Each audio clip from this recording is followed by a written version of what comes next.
Welcome to Canadian Justice. I'm Christine Van Gyn. What does the election of Donald Trump in the United States mean for trade between Canada and the US? Trump has spoken about imposing tariffs of 10 or even 20% on all products imported into the United States. He's described tariff as the most beautiful word in the dictionary.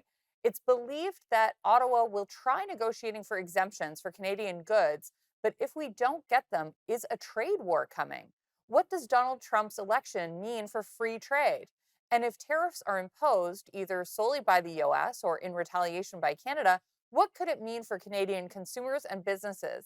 Here today to talk about this issue are two trade law experts. George Reid is a partner with Bennett Jones, and Mark Warner is an international trade and competition lawyer with Maw Law.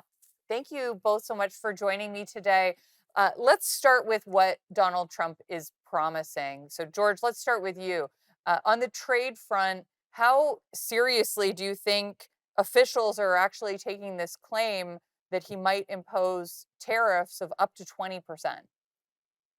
I think they're taking officials are taking this incredibly seriously, and they really should.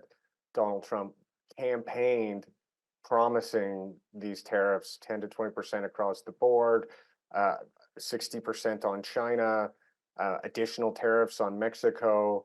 I think governments around the world have taken notice, and they are drawing up their plans as we speak. So, Mark, George mentioned that Trump has said that these will be across the board. Uh, that's what he said. But do you think that there's perhaps an intention to make them more targeted? Do you think they will be targeted or across the board? And if they're targeted, what industries do you think would most likely be affected? So I think the thing with Trump that you have that I start with is that he is a real estate lawyer. He's transactional. He likes to negotiate. He's got conflicting motives. He likes to see the stock market go up. I think he's having a hard time selecting a Treasury Secretary nominee because he can't find anyone who seems to be able to agree with him that raising tariffs will not ruin his stock market, which is also a beautiful thing in addition to tariffs for him.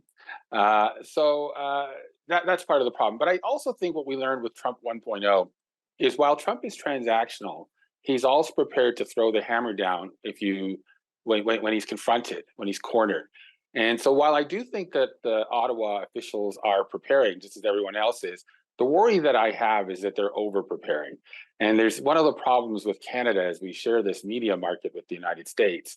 And so we are tied into every single thing they're doing, every cough, every twitch. And they're not really focused on Canada when they cough or twitch. But every time they cough or twitch, someone from the Trudeau government goes down to Washington, which means that we become the face of the resistance. My view is that's never the right place for Canada to be with Donald Trump. And so I think, yes, they are prepared, but I worry that they are repeating some of their past actions, which I think they think were successes, which they've convinced the Canadian media are successes, but I think ultimately went up the nostrils of Donald Trump and Joe Biden later on. So, George, with respect to that, how officials are reacting? I mean, one of the potential ways of reacting is for Canada to take some proactive measures to perhaps diversify trade relationships so that we are not as affected by any trade action taken against Canada by the United States. Do you think there's any action like that being taken proactively to sort of diversify those relationships? I think going back to sort of Trump 1.0 time, if we go back to 2016, that was kind of peak free trade agreement negotiation period, right? And following that, we had agreements with the European Union, with a number of countries in the Asia Pacific. Frankly, though, like our major top three trading partners are still the US, Mexico, and China. It's hard to get away from the US just because of the proximity and integration. And governments have talked for decades about we need to diversify.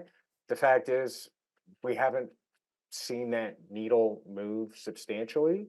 Now, in the event that we are in an across the board 10 to 20% tariff land, maybe we'll see some real movement there. But sitting here today, I think we got to make a deal with the United States one way or another.